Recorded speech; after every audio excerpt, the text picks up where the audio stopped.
Bismillahirrahmanirrahim. Assalamualaikum warahmatullahi wabarakatuh.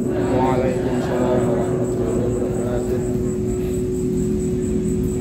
Innal hamdalillah nahmaduhu wa nasta'inuhu wa nastaghfiruh wa nastaghfiruh wa natubu ilaihi wa na'udzu billahi min shururi anfusina wa sayyiati a'malina. Man yahdihillahu fala mudilla lahu wa man yudlilhu fala hadiya lahu.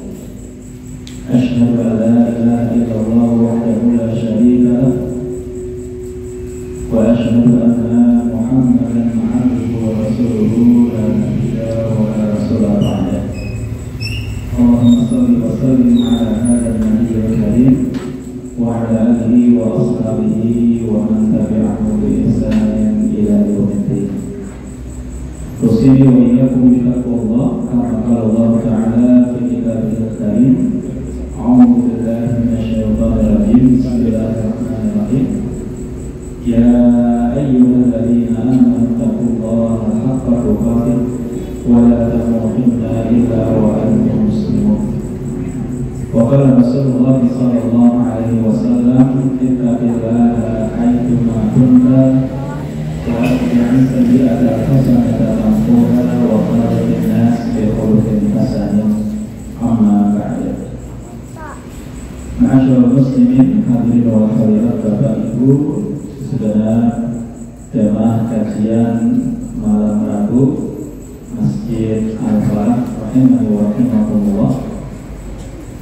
Pertama-tama mari kita awali dengan memanjatkan puji dan juga syukur kehadirat Allah Subhanahu wa taala atas seluruh limpahan nikmat yang Allah berikan kepada kita semua, terutama nikmat iman dan Islam, nikmat sehat, juga nikmat kesempatan. Dan alhamdulillah di kesempatan malam hari ini Allah Subhanahu wa taala memberikan kemudahan kepada kita semua untuk hadir di majelis ilmu, dan kita berharap mudah-mudahan senantiasa mendatangkan ridha Allah Subhanahu wa taala. Allahumma amin. Selanjutnya salawat dan salam tak lupa kita sampaikan kepada uswah hasanah kita, beliau Rasulullah Muhammad sallallahu alaihi wasallam.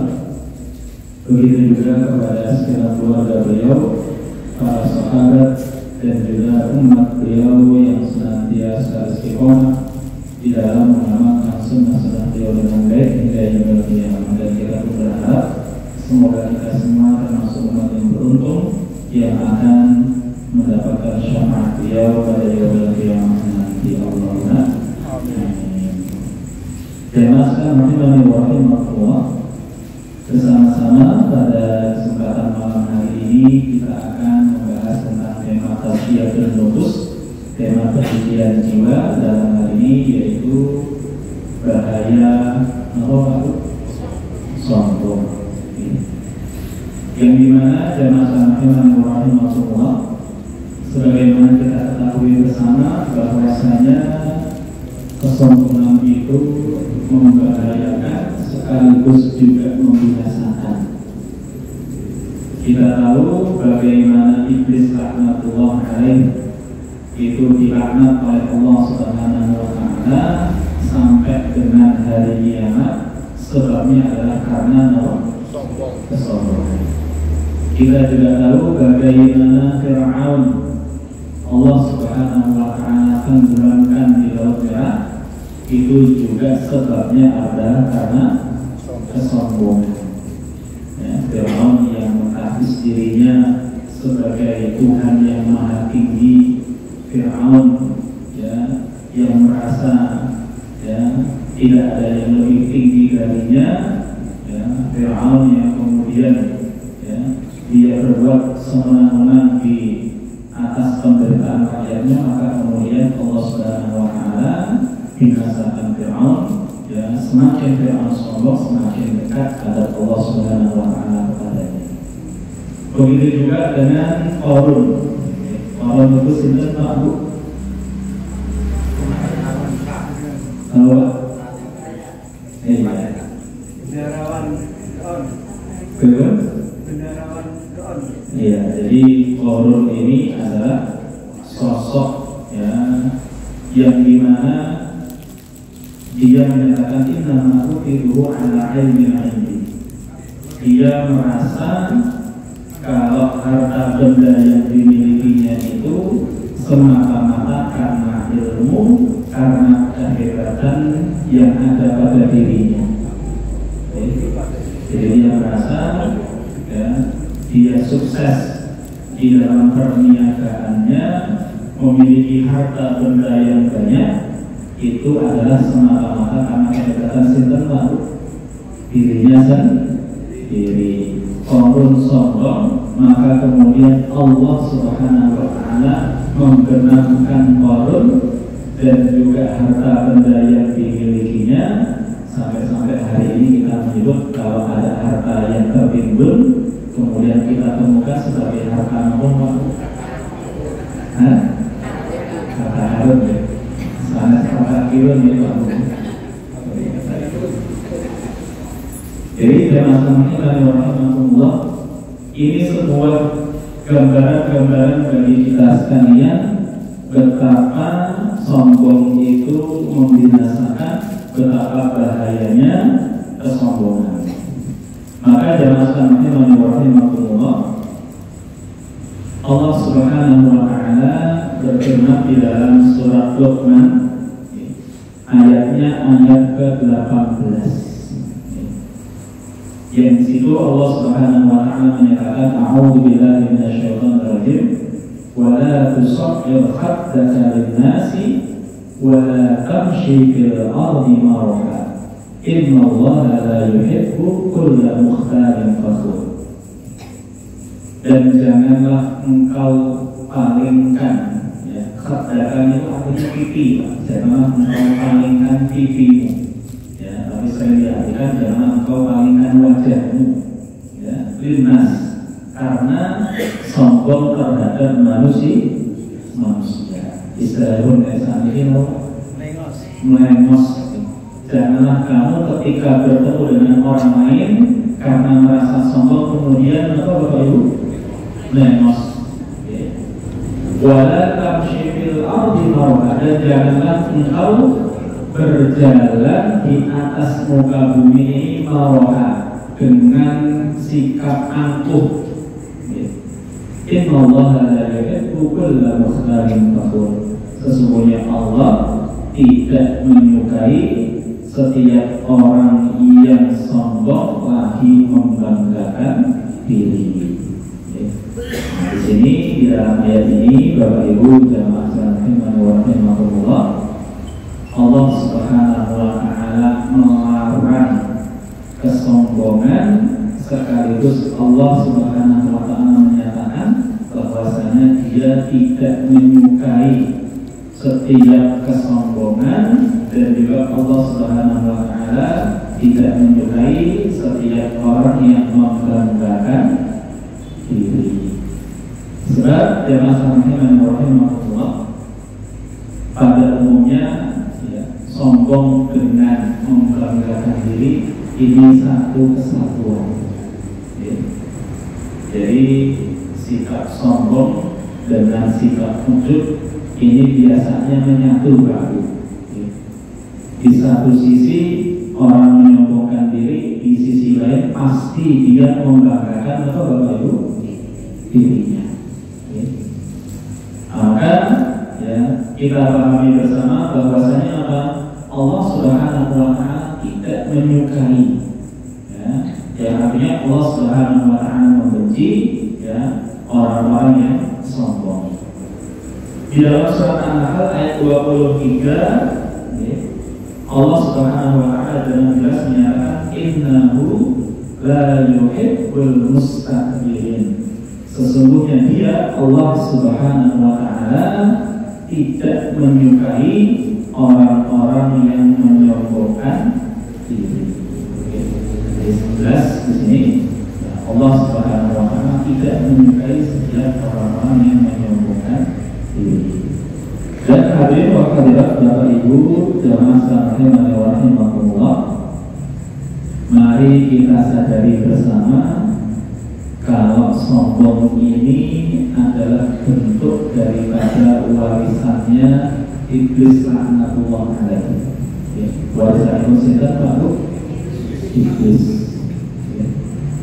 Kenapa demikian? Karena iblis itu, ya, Allah Subhanahu wa taala firmankan di dalam surat Al-Baqarah ayat 34, wa idh qulna lil malaikati isjudu li Adam fasajadu illa iblis aba wastakbara wa kana minal kafirin. Dan ingatlah ketika kami berfirman kepada segenap para malaikat, usjudu, sujudlah kalian, ya, sujud dengan makna memberi penghormatan kepada siapa? Li Adam, kepada Nabi Adam. Fasajadu, maka segenap malaikat pun sujud illa iblis, kecuali yang tidak mau sujud sinten Pak? Yang tidak mau memberi penghormatan sinten? Iblis. Kenapa demikian? Allah nyatakan aba. Di satu sisi iblis itu enggan menolak perintah Allah Subhanahu wa taala, wastakbara, dan yang kedua dia takabur. Dia merasa dirinya jauh lebih baik dari sinten Bapak Ibu? Nabi Adam. Iblis menyombongkan dirinya, wa kana minal kafirin. Maka iblis ini termasuk ke dalam golongan dan mereka-mereka yang kufur, ingkar kepada Allah Subhanahu wa taala. Kenapa iblis menyombongkan diri? Kalau di dalam ayat lain, ya, Allah Subhanahu wa taala menyatakan, qala ya iblisu ma mana'aka alla tasjuda idh amartu. Wahai iblis, mengapa engkau tidak mau sujud ketika aku perintahkan kepadamu untuk sujud? Jawabannya, qala ana khairun minhu. Iblis mengatakan saya lebih baik darinya. Nah, jadi sikap, ya, dirinya itu lebih baik daripada yang lain, ini adalah sikap sombong, sikap warisan itu sinten Bapak Ibu? Iblis. Ya. Maka para ulama menyebutkan di antara bentuk kesombongan adalah satu, orang itu merasa lebih tinggi, ya, merasa lebih tinggi, sehingga apa? Dia kemudian merendahkan yang lain. Dua, merasa lebih baik, ya, merasa lebih Bapak Ibu? Baik, sehingga kemudian dia, ya, juga merendahkan yang lain. Yang ketiga, merasa paling benar. Ya, kita juga perlu untuk berhati-hati, merasa paling Bapak Ibu? Benar. Jadi kalimat ana khairun minhu, saya lebih baik darinya, ya, itu adalah termasuk bentuknya adalah ketika seseorang merasa paling Bapak Ibu? Benar. Sehingga apa? Memandang yang lain itu kalau paling benar Pak Bu, yang lain salah, ya. Yang lain salah, ya. Maka kemudian apa? Ya, inilah, ya, sikap yang mesti kita waspadai, karena kesombongan adalah bagian daripada, okay, warisannya iblis.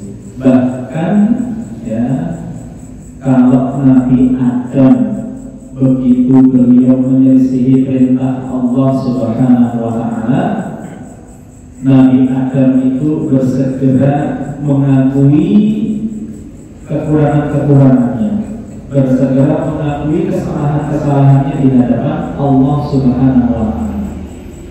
Nabi Adam menyatakan, Rabbana zalamna anfusana wa illam taghfir lana wa tarhamna lanakunanna minal khasirin. Ini warisan dari orang tua kita, Nabi Adam alaihissalam dan juga Ibu Hawa. Apa itu? Warisan ketawaduan. Ketika salah, maka kemudian menyadari kalau dirinya Bapak Ibu salah. Tapi iblis coba, ya. Iblis itu sudah salah, tapi berikut masih berikut Bapak Ibu.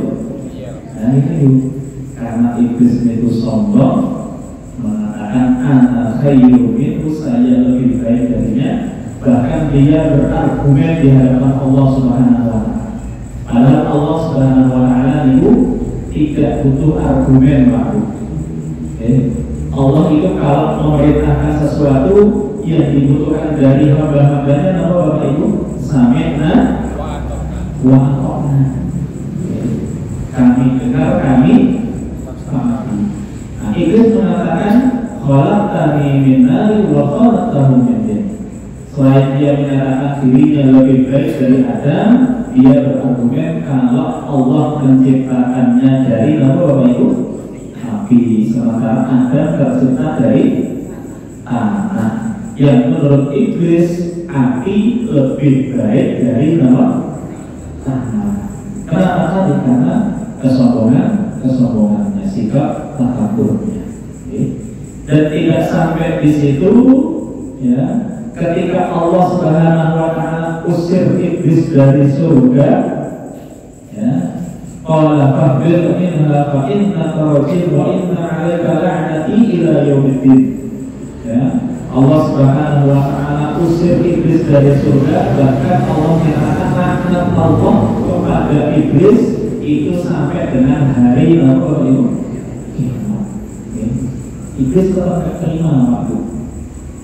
Ya, tetap tidak apa Bapak Ibu terima. Padahal sudah jelas-jelas kalau iblis itu, ya, sombong, sudah jelas-jelas iblis itu enggan menolak perintahnya Allah Subhanahu wa taala. Tetap tidak terima, bahkan minta kepada Allah ditangguhkan, ya, hidupnya sampai dengan hari apa Bapak Ibu? Ya, tujuannya untuk apa Bu? Ya, balas dendam. Nah, begitu. Balas dendam kepada siapa Bapak Ibu? Adam. Dia menyalahkan Adam oleh karena sebab Adam. Kemudian dia dilaknat, padahal aslinya, ya, dia dilaknat oleh Allah adalah karena dia menolak perintah Allah, dia takabur di hadapan Allah Subhanahu wa taala. Bayangkan. Orang sombong demikian itu Bapak Ibu. Yang sikap sombong demikian, ya, dan sikap ini sekali lagi diwarisi oleh iblis laknatullah alaihi. Maka orang tua kita Adam dan Ibu Hawa mewarisi kebalikannya, yaitu sikap apa Bapak Ibu? Tawadhu. Sikap tawadhu. Bahkan saya pernah baca tentang filosofi tanah nih Bapak. Manusia itu Allah ciptakan dari tanah, ya, dan juga kelak nanti akan kembali ke mana Bapak Ibu? Tanah. Artinya apa? Sebenarnya tidak ada yang perlu untuk disombongkan oleh setiap manusia. Kita datang ke dunia ini tidak membawa apa-apa. Kelak ketika kita pergi meninggalkan dunia juga bagaimana Bapak Ibu? Tidak membawa apa-apa. Bahkan kain kafan itu polos, bukan wonten apa Bapak Ibu? Bukan wonten sae Bu. Kenapa demikian? Sekali karena tidak ada yang kita bawa kecuali, ya, amal-amal soleh kita semasa kita di dunia. Kemudian juga tanah itu Bapak Ibu, ya, tanah itu mau diinjak-injak seperti apapun, ya, tanah itu tetap terima Pak. Tanah yang kita injak ini mau diinjak-injak seperti apapun tetap Bapak Ibu terima. Bahkan tanah ketika dirubah jadi genteng sekalipun, ya, kemudian genteng itu posisinya seperti apa? Ditaruh di mana Pak Bu? Di atas. Kehujanan, kepanasan sekaligus, juga genteng itu tetap Bapak Ibu tetap menerima. Ya. Karena apa? Karena tadi dia memiliki unsur ketawadhuan. Nah, sekali lagi hadirin wal hadirat Bapak Ibu segenap jamaah sekalian rahimahumullah, mari kita pahami bersama tentang bahaya kesombongan. Tadi sudah disebutkan Allah mencela sikap sombong, sekaligus Allah benci ya kepada setiap orang-orang yang menyombongkan diri. Sombong adalah warisan itu kita Bapak Ibu iblis, bukan warisan orang tua kita, Adam dan juga Ibu Hawa. Kemudian yang berikutnya, ya, Rasulullah Shallallahu Alaihi Wasallam pernah memberitahukan kepada para sahabat tentang ya karakter orang-orang yang jadi penghuni neraka. Karakter itu orang-orang yang jadi penghuni neraka. Dalam hadis yang diriwayatkan oleh Imam Bukhari dan juga Imam Muslim dari sahabat Harithah bin Wahab al-Huzai, ya, beliau menyatakan bahwa beliau mendengar Rasulullah SAW bersabda, "Ala ukhbirukum bi ahlin nar." Ya, Rasulullah menyatakan, maukah kalian aku beritahukan tentang penduduk neraka? Qalu bala. Maka kemudian para sahabat menjawab, iya wahai Rasulullah. Qala, beliau bersabda, kullu utulin jawadin mustakbirin. Penduduk neraka adalah semua orang-orang yang keras lagi kasar, tamak lagi rakus, dan juga takabur atau menyombongkan diri. Jadi ada 3 karakter, ya, orang-orang yang menjadi penghuni apa Bapak Ibu? Satu, keras. Kerasnya di sini, definisi kerasnya di sini keras kasar nih loh. Keras banget. Terus berikutnya, pilihannya atas berikutnya. Ya, jadi menangan berikutnya. Ya, maunya menang apa? Menang sendiri. Egois lah, itu bagian daripada karakter itu kita dalam itu penduduk neraka. Kemudian yang kedua, tomak ataupun juga rakus, ya. Jadi punya sikap tamak atau rakus, ya. Dan rakusnya di sini ya tentu dalam banyak hal, ya, apakah dalam urusan harta, ya, kalau rakus dalam urusan ilmu itu terpuji Pak. Ya, tapi ada rakus-rakus yang tercela dalam urusan harta atau bahkan dalam urusan pangkat dan juga kedudukan. Ya. Kalau dulu di zaman Rasulullah SAW, ya, para sahabat Nabi itu paling takut, ya, kalau mereka itu ditunjuk jadi pejabat Nabi. Kayak saat ini berikut Bapak Ibu, malah saya kenapa malah saya berbut. Kemudian yang ketiga, ya, sesuai dengan tema kita, yaitu mustakbirin, yaitu orang yang, ya, sombong. Jadi di antara karakter penduduk neraka, okay, adalah orang-orangnya berikut Bapak Ibu, sombong. Okay.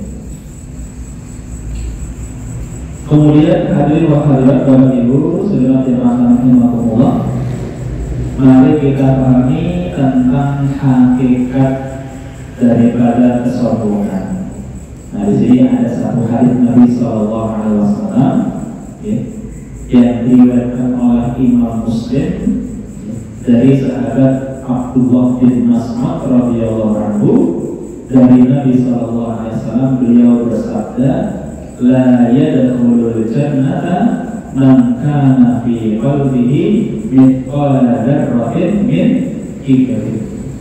Tidak akan masuk surga orang yang di dalam hatinya ada sebiji sawi kesombongan. Ya. Tadi ada sebelumnya disebutkan ciri penduduk neraka itu orang yang apa Bapak Ibu, diantaranya orang yang sombong. Ya, hadis ini Rasul menyatakan orang yang sombong, ya, setiap orang yang di dalam hatinya ada kesombongan meskipun hanya berapa Bu? Sebiji sawi.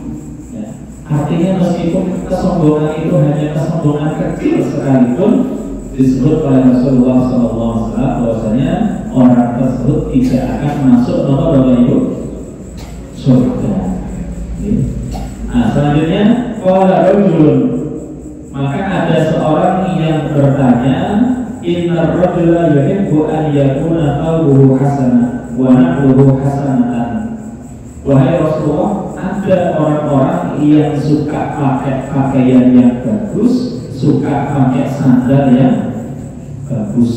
Nah, ini maksudnya kalau yang seperti itu masuk sombong Allah. Buatan Nabi menjawab, innallaha jamilun yuhibbul jamal.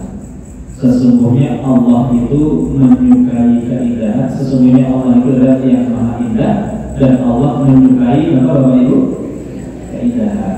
Jadi orang berpakaian dengan pakaian yang bagus, yang mengenakan sesuatu yang indah, ya, ini bukan masuk dalam kategori apa Bapak Ibu?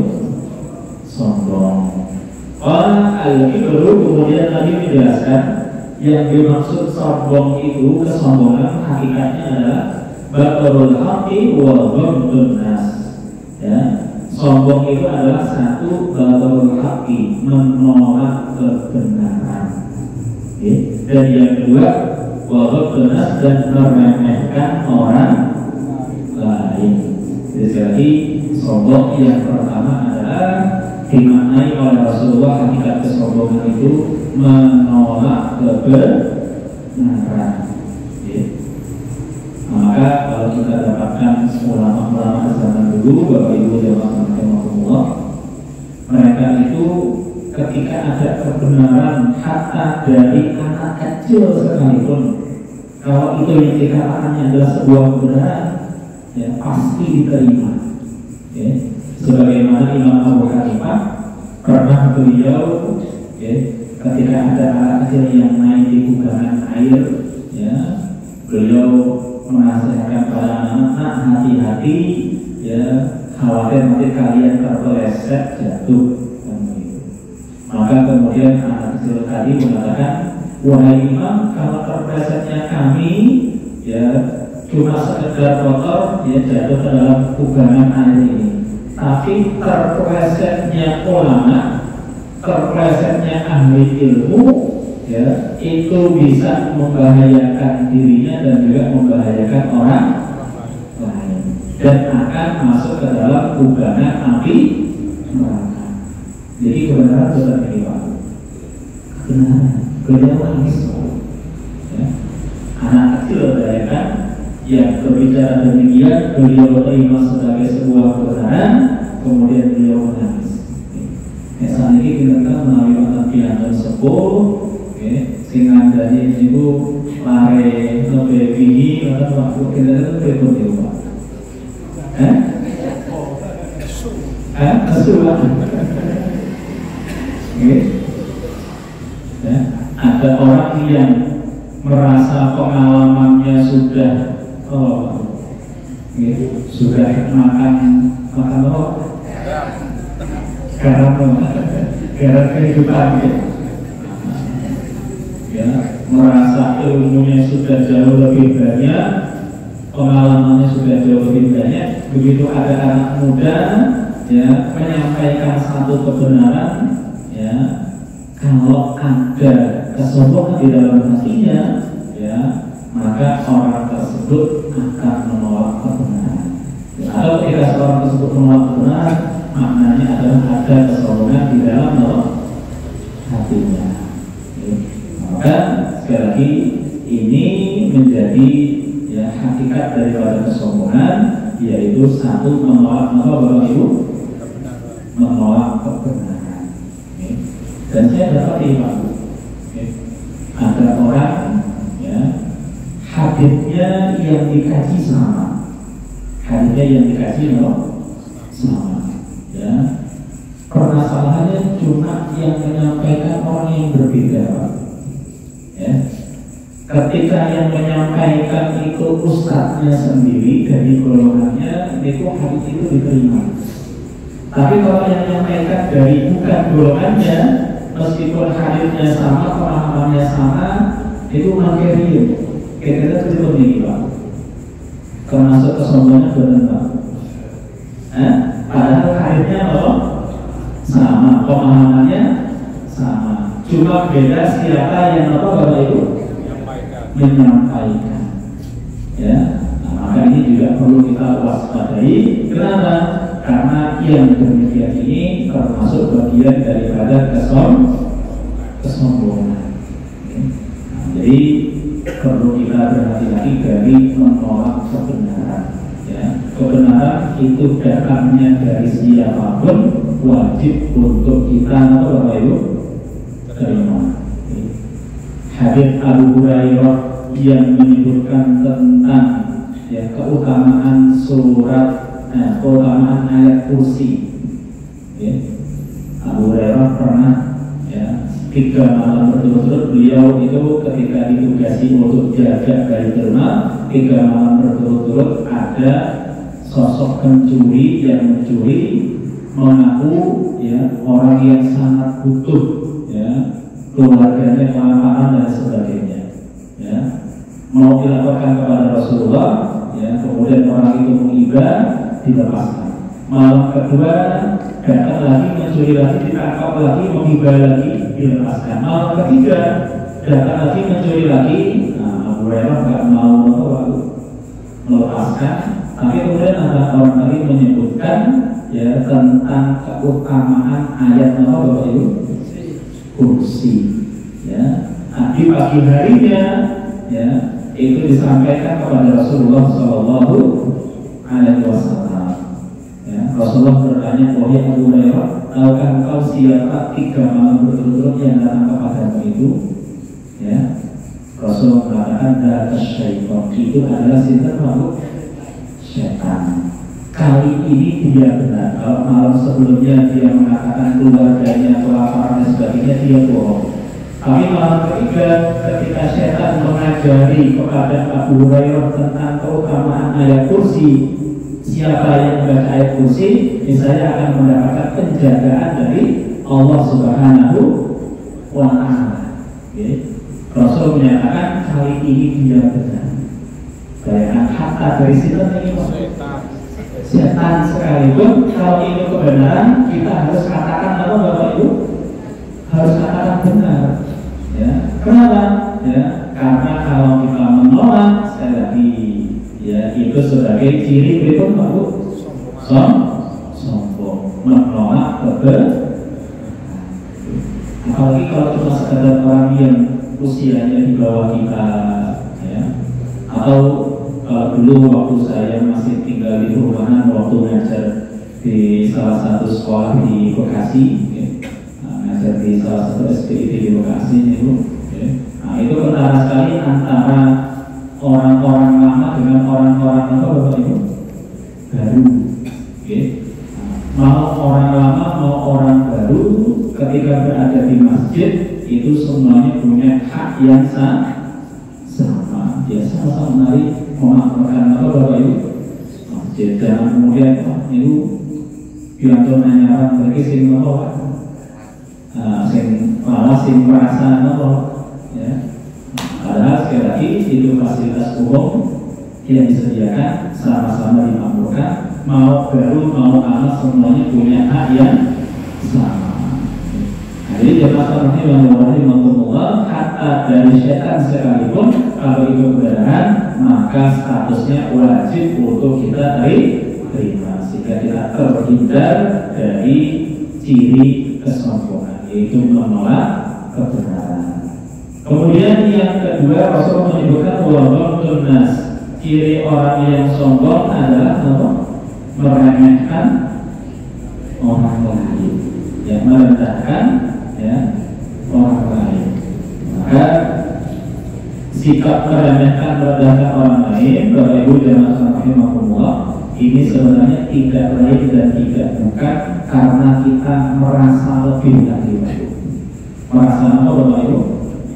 Lebih, merasa lebih tinggi, merasa lebih baik, merasa lebih ya pandai, merasa lebih hebat, okay, merasa lebih kaya, merasa ya, sehingga apa yang terjadi ketika kita merasa lebih daripada orang lain ya, kemudian kemudian kita merendahkan kedua Bapak Ibu orang, maka ini termasuk ciri kesombongan yang disebut oleh Rasulullah Shallallahu Alaihi Wasallam.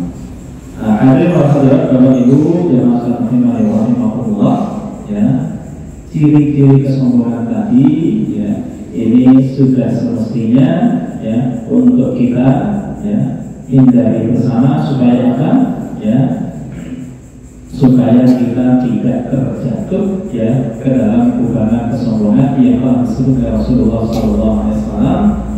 Sekecil biji sawi saja kesombongan ketika melekat di dalam hati kita, ini mampu untuk mencegah kita masuk ke dalam surganya Allah Subhanahu wa Ta'ala. Ada satu kisah Bapak Ibu jemaah rahimahullah, ini kisahnya kisah Israiliyat. Israiliyat itu kisah yang diambil, ya, dari riwayat-riwayat pada kaum Bani Israel. Nah, bagi kita sekalian, Israiliyat ini ya tidak diyakini 100%, tapi juga tidak ditolak Bapak Ibu 100%. Ketika Anda tidak bertentangan dengan Quran maupun bertentangan dengan Sunnah Rasulullah Shallallahu Alaihi Wasallam, tapi bisa kita jadikan sebagai ibrah, sebagai pelajaran. Nah, disebutkan di tengah-tengah Bani Israel itu ada sosok ahli ibadah yang ibadahnya itu sangat luar biasa, dan orang ini punya kedekatan dengan Allah Subhanahu Wa Taala sampai-sampai, ya, ahli ibadah ini kalau jalan di siang hari tidak pernah kepanasan, ya. Buatan nanti itu kalau itu kepanasan, buatan butuh payung. Kenapa? Ya, karena setiap kali dia jalan, dia selalu dinaungi oleh oleh awan, ya. Sebagaimana kisahnya Rasulullah Shallallahu Alaihi Wasallam. Rasulullah itu ketika usia 12 tahun, beliau diajak dagang sama pamannya Abu Thalib ke negeri Syam, ya. Kemudian ketemu dengan pendeta yang namanya pendeta Sinten itu, aku masih ingat sirahnya pendeta Dahirah, ya, ada yang menyebutkan Buhairah, ya. Nah, di antara ciri kerasulan, ciri kenabian Rasulullah Muhammad SAW itu adalah beliau dan juga rombongannya, ya, itu kalau jalan, ya, itu tidak pernah kepanasan. Kenapa? Karena selalu dinaungi apa Bapak Ibu? Iya, ya. Dan sebabnya apa? Ya sebabnya karena ada sosok Rasulullah Shallallahu Alaihi Wasallam, ya.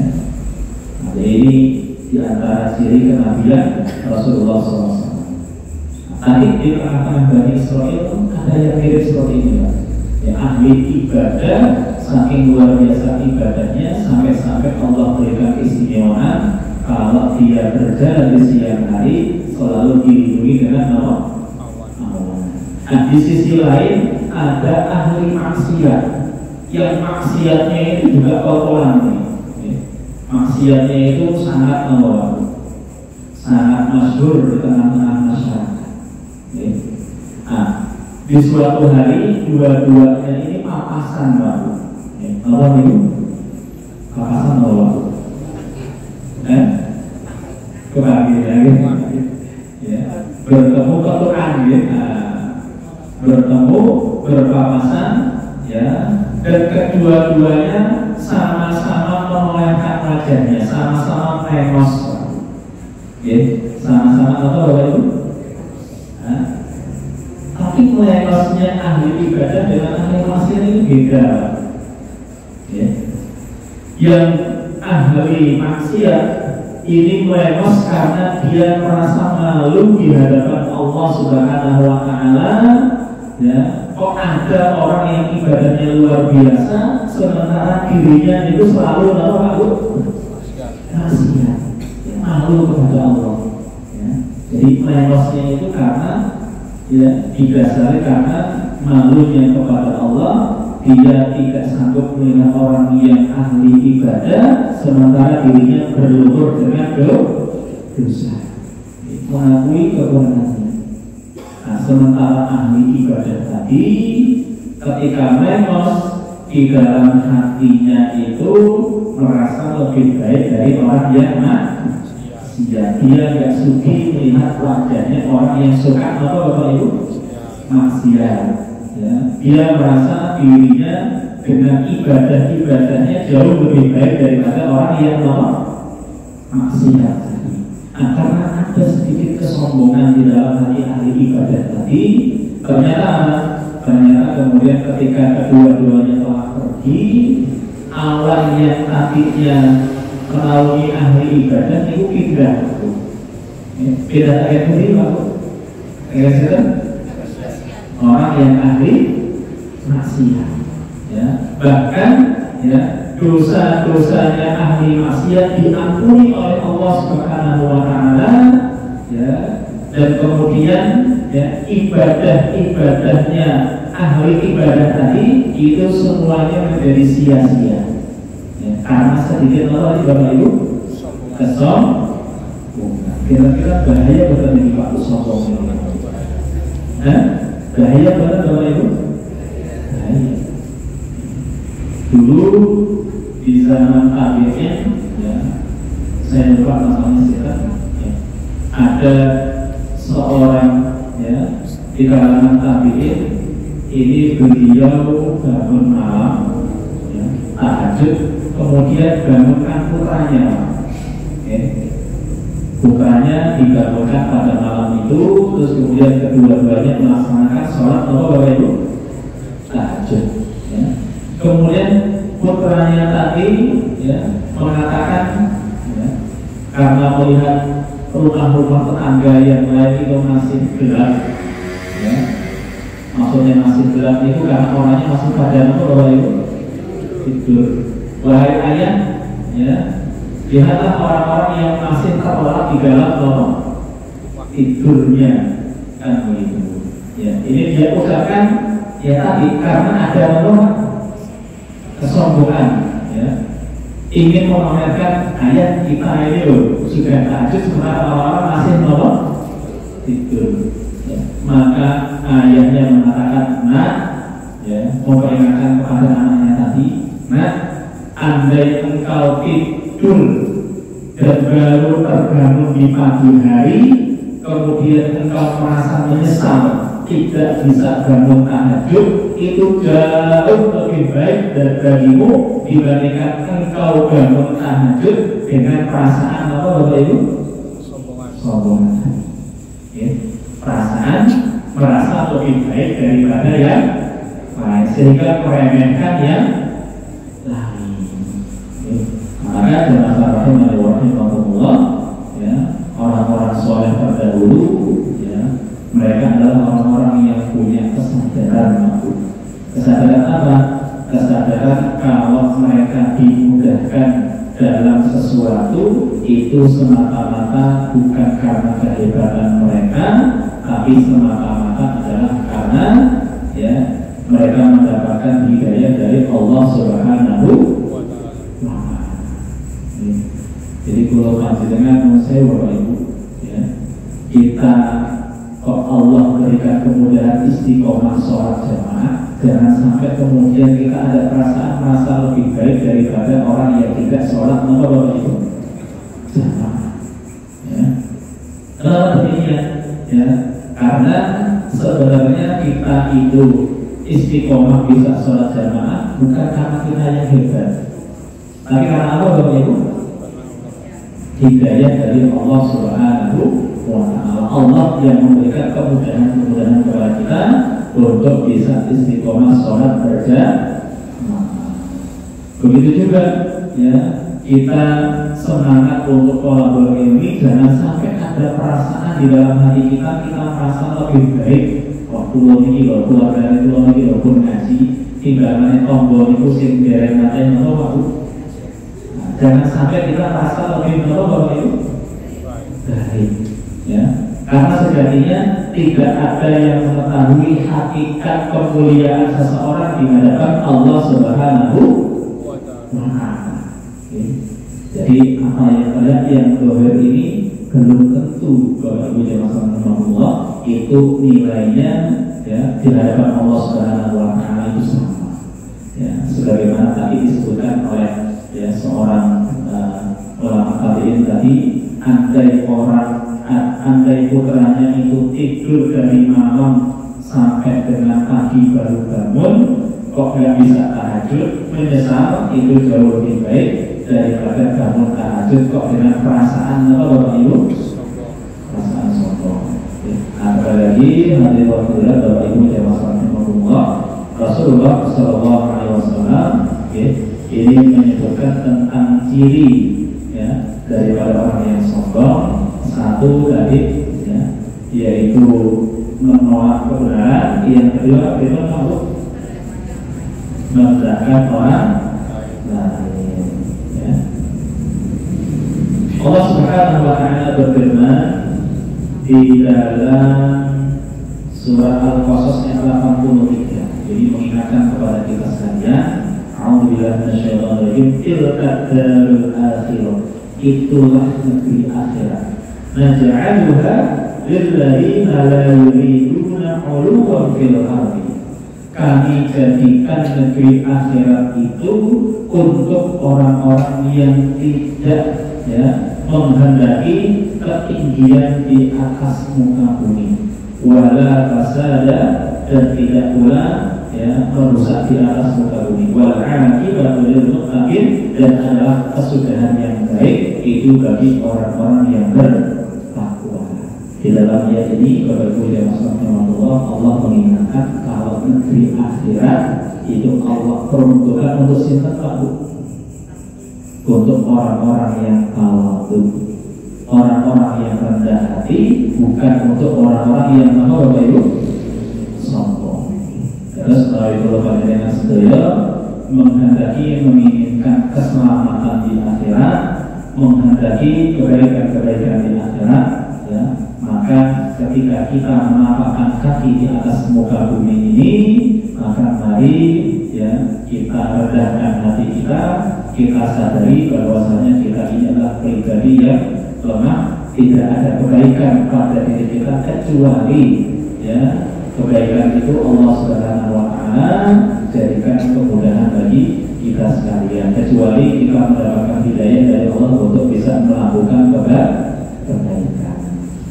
Maka doa yang sering kita ucapkan, Allahumma la sahla illa ma ja'altahu sahla. Ya Allah, tidak ada kebaikan kecuali apa-apa yang Engkau jadikan tidak ada kemudahan kecuali apa-apa yang Engkau jadikannya mudah.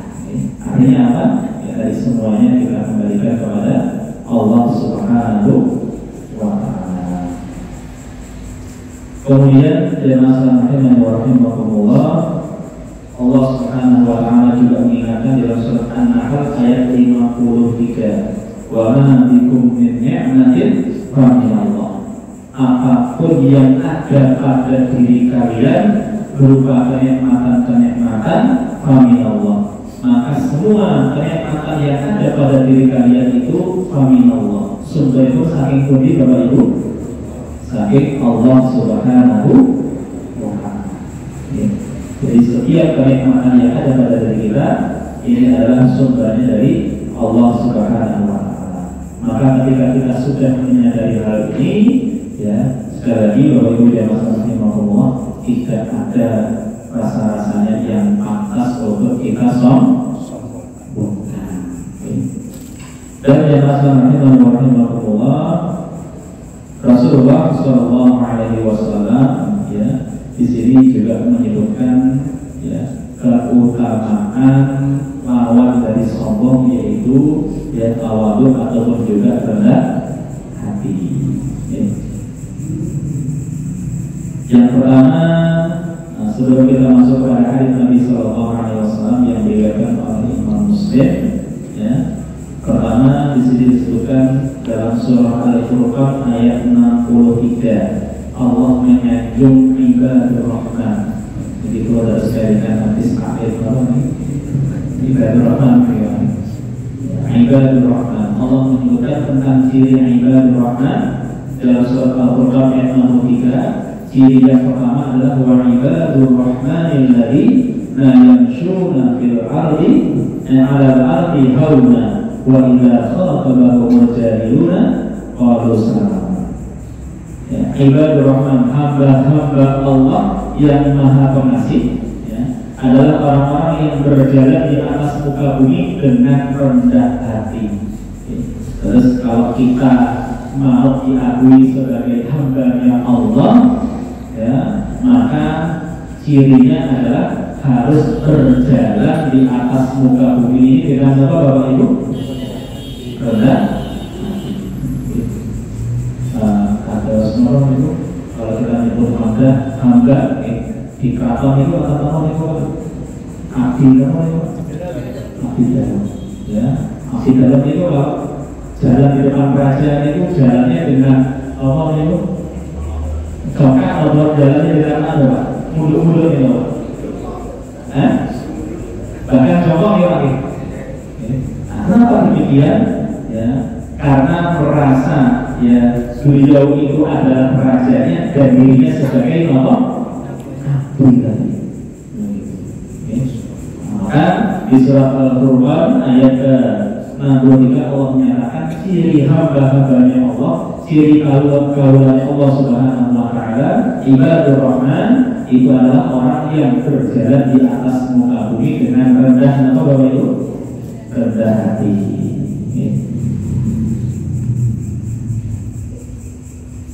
Kemudian dalam hadis riwayat Muslim dari sahabat Ayat bin Umar, Rasulullah bersabda, Inna Allah awha ilayya an tawaddu hatta la yaqra ahadun ala ahadin wa la yabghi ahadun ala ahadin.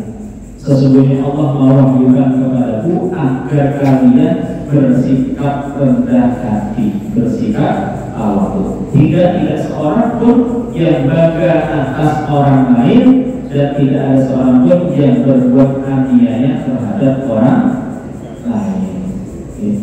Maka jamaah rahimahullah, ini bagian daripada keutamaan untuk bersikap tawadhu. Kemudian terakhir di hadits riwayat Muslim, Rasulullah bersabda, "Mana qasad shadaqatun min malin wa ma zadallahu 'abdan bi 'abdin illa 'izzan wa ma tawaddu'a ahadun lillahi illa rafa'ahu Allah." Rasulullah di sini menyatakan sedekah itu tidak akan mengurangi harta dan tidak ada orang yang memberi maaf kepada orang lain melainkan Allah menambahkan kemuliaan untuknya, dan tidak ada orang yang tawadhu, ya, merendahkan diri karena Allah melainkan Allah akan mengangkat derajatnya. Jadi orang yang tawadhu, orang yang rendah hati, ini justru derajatnya akan diangkat oleh Allah Subhanahu wa Ta'ala. Hadirin Bapak Ibu, segenap jamaah sekalian rahimahullah, ya, inilah akhlak mulia yang dimana ini pun telah dicontohkan oleh uswah hasanah kita, yaitu Rasulullah Muhammad sallallahu alaihi wasallam. Bahkan Rasulullah sallallahu alaihi wasallam, beliau kalau dipanggil oleh orang itu bukan hanya sekedar wajahnya yang nengok, tapi Rasulullah itu kalau dipanggil orang itu sampai seluruh badannya juga nengok. Jadi tema itu orang dipanggil beribadah, paling cuma nengok ya. Nah, dipanggil ke belakang nengok juga. Kalau Rasulullah itu dipanggil oleh orang, ini menunjukkan tentang tawadhu beliau. Beliau itu membalikkan seluruh Bapak Ibu badannya, ya, tidak hanya kepalanya saja. Ya.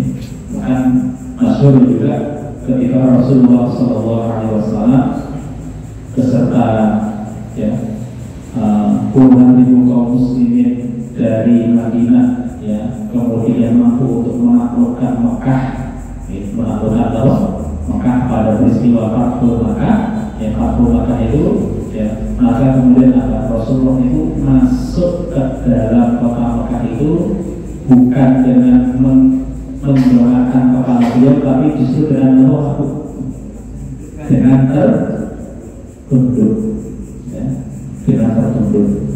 Bahkan kalau di dalam surat An-Nasr, "Idza jaa nasrullahi wal fath wa ra'aitan nasa yadkhuluna fi dinillahi afwaja."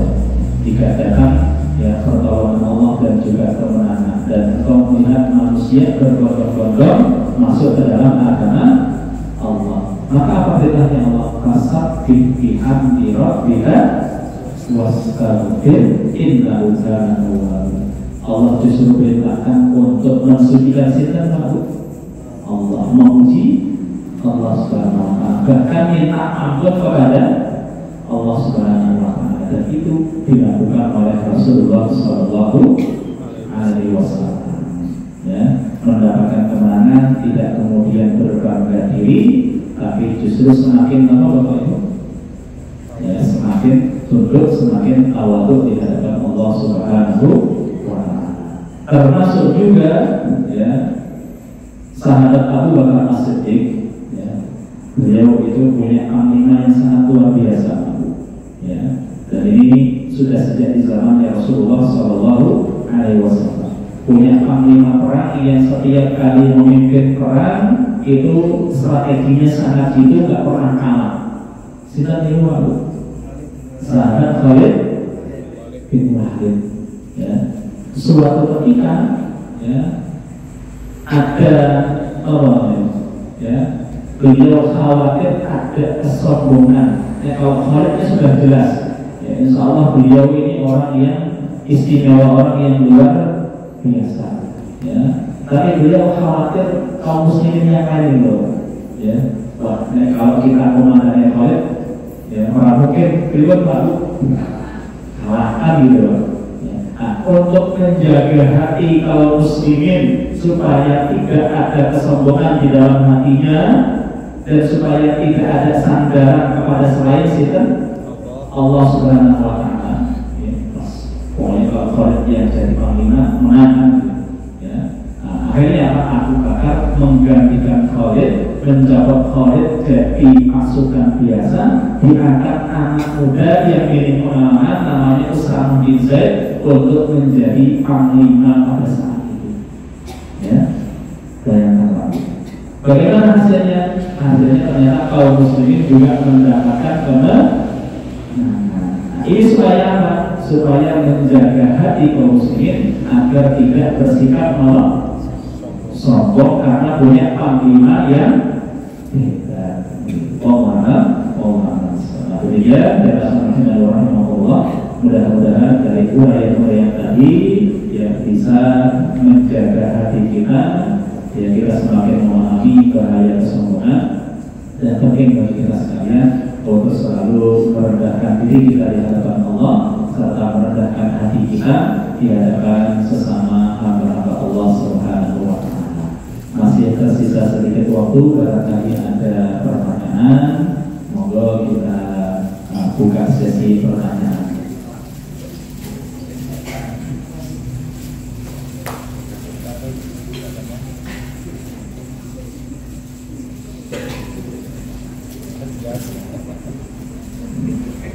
Kasih waktu 13 menit nih Pak. Ibu ada yang bertanya?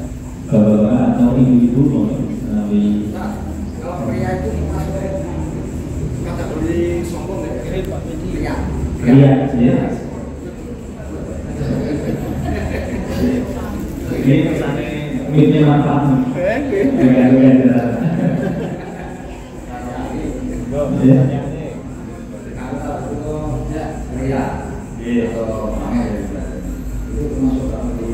Sombong Ya, bismillah. Kaitannya dengan pria, ya, pria itu adalah beramal liyuraun nas, supaya dilihat oleh orang lain, alias pamer. Ya. Nah, apakah pamer itu termasuk kesombongan? Ya, pamer itu termasuk bagian daripada kesombongan. Dan pada dasarnya, ya, karakter orang-orang yang sombong itu adalah suka memamerkan sesuatu yang ada pada dirinya. Loh, bukannya Allah berfirman wa amma bi ni'mati rabbika fahadith. Adapun terhadap nikmat Tuhanmu maka sebut-sebut lah. Nah itu berarti pamer. Beda. Tahajud bin nikmat, pamer, ya, memperlihatkan nikmat yang Allah berikan kepadanya dalam rangka mensyukuri nikmat dengan orang yang pamer, yang riya tadi itu beda. Bedanya di mana? Ya, tahajud bin nikmat itu hatinya tidak berubah. Ya, artinya apa? Dia memperlihatkan nikmat yang Allah berikan kepadanya itu, mau orang puji atau bahkan orang salah atau orang itu tidak peduli sekalipun, hatinya tetap tidak berubah, hatinya los. Tapi orang yang riya, ketika dia pamer, ya, ketika orang memujinya tambah ya, tambah semangat. Ketika orang tidak peduli, ketika orang bahkan mencelanya, dia semakin bertambah apa itu? Ya, semakin bertambah sakit hati. Nah, ini ciri orang yang riya. Ya.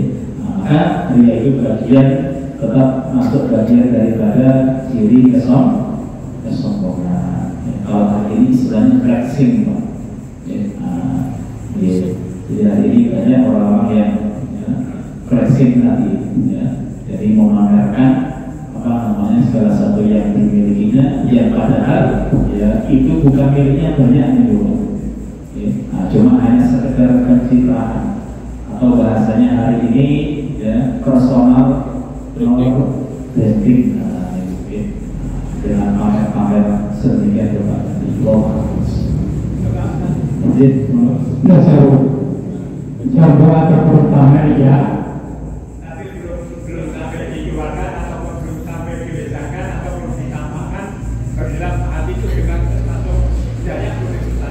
Oh iya. Baru sebatas apa ya? Batin. Itu bagaimana? Ya. Kalau di akhir surat apa itu? Al-Baqarah. Jadi Allah menyatakan, ya, la yukallifullahu nafsan illa wus'aha laha ma kasabat wa 'alaiha ma kasabat. Rabbana la tu'akhidna in nasina wa akhtana. Rabbana wa la tahmil 'alaina isran kama hamaltahu 'ala alladziina min qablina. Rabbana wa la tuhammilna ma la taqata lana bihi. Ini kalimat Rabbana, wahai Tuhan kami, la tuhammilna, janganlah engkau bebankan kepada kami ma la taqata lana bihi, sesuatu yang kami tidak mampu untuk menanggung beban itu. Nah, ini sebab nuzulnya, sebab turunnya ayat ini adalah karena ya ada sahabat yang khawatir kalau batinnya sahabat itu kemudian ya dihitung sebagai keburukan di hadapan Allah Subhanahu wa Ta'ala. Padahal manusia itu nah, itu tidak pernah lepas yang namanya apa itu? Batin. Ya. Coba bayangkan panjenengan sholat, ya. Kalau sekiranya batin itu kemudian dihitung sebagai dosa di hadapan Allah Subhanahu wa Ta'ala, pas kalau panjenengan sholat itu kita dari batin tahu. Oke. Kita kan manusia itu tidak pernah terlepas dari ya, yuwas bisunafsu, tidak lepas dari apa ya, bisikan-bisikan yang ada di dalam hati kita. Maka selagi itu masih di dalam hati, belum keluar, ya insya Allah ya itu masih aman. Ya tinggal bagi kita kalau itu adalah sebuah keburukan, ya kita hapuskan ya bisikan-bisikan tadi itu, was-was tadi itu, ya batin-batin tadi itu, ya dengan istighfar kepada Allah Subhanahu wa Ta'ala. Jadi caranya seperti itu, Pak. Kalau belum keluar, belum diucapkan, belum insya Allah tidak masalah. Cuma tadi ya kita hapuskan dengan apa istighfar. Allah kasih sedikit waktu.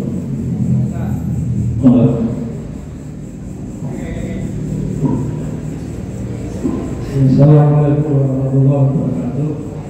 Waalaikumsalam. Terkait dengan masalah sesuatu yang benar, meskipun dari anak kecil itu kita terima. Yang ingin kami tanyakan, bagaimana kalau kita menerima satu ilmu, khususnya ilmu agama, Tetapi yang menyampaikan itu tidak jelas latar belakang pendidikannya. Kalau menyampaikan Ustaz Ali kan jelas punya potensi bagus. Itu yang menyampaikan itu tidak jelas latar belakang pendidikannya, sikap kita itu harus punya. Yang disampaikan kebenaran, Iya, benar. Akhir. Jangankan orangnya nggak jelas latar belakangnya, tadi sudah kita sampaikan dari setan sekalipun tetap harus kita terima. kalau itu adalah sebuah kebenaran harus kita mau terima. Jadi sekali lagi catatannya itu memang sebuah kebenaran. Maka itu harus kita terima. Meskipun tadi kita tidak mengetahui tentang latar belakangnya seseorang itu bagaimana dan sebagainya, ya. Jadi tetap harus kita terima. Makanya tadi sengaja saya sampaikan riwayat tentang Abu Hurairah, ya, yang diajari oleh setan tentang fadilah surat ayat kursi, nah itu supaya menjadi pelajaran bagi kita sekalian, ya. Rasul menyatakan kami ini dia benar. Rasul membenarkan apa yang disampaikan oleh setan tentang fadilah ayat kursi. Artinya apa? Kebenaran dari siapapun termasuk dari setan sekalipun, kalau itu memang sebuah kebenaran wajib untuk kita terima. Ya. Apalagi orang yang nggak jelas tadi kan tentu ya tidak sebagaimana setan ya, yang jauh ya nilainya seperti Allah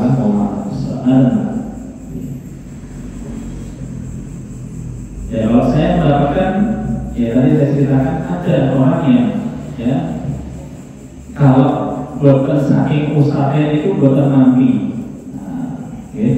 ya apa namanya kebenaran itu harus dari ustadznya dia, padahal yang namanya ustadz boleh jadi juga pasti terjatuh ke dalam Bapak Ibu kesalahan seperti itu. Nah, saya pun juga ketika menyampaikan barangkali juga boleh jadi terjatuh ke dalam kesalahan nanti itu ya, baik yang sengaja maupun yang tidak sengaja. Makanya di penutup majelis itu ada doa kafaratul majelis. Apa fungsinya kafaratul majelis? Yaitu ketika ada kesalahan-kesalahan selama kita bermajelis, maka dengan penutup majelis itu kafarat ya sebagai penghapus ya dosa-dosa kita selama bermajelis. Allah. Ini kok dari bapak-bapak dari ibu terus ini.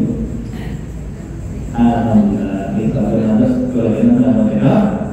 Demikian Bapak Ibu yang Allah, sudah habis waktu kita untuk kajian malam ini. Mudah-mudahan apa yang kita kaji ini senantiasa mendapatkan manfaat untuk kita semuanya, dan kita semakin mampu untuk tazkiyatun nafs, mensucikan jiwa kita, yaitu diantaranya adalah bersikap tawadhu dan menghindari kesombongan sekecil apapun. Allahumma amin. Demikian ya Allah. Mohon kita tutup dengan hamdalah dan juga doa kafaratul majlis. Alhamdulillahirabbil alamin. Subhanakallahumma wa bihamdika asyhadu an la ilaha illa anta astaghfiruka wa atubu ilaik. Atas segala salah dan khilaf mohon maaf. Wa akhiri wal afu minkum. Wassalamualaikum warahmatullahi wabarakatuh.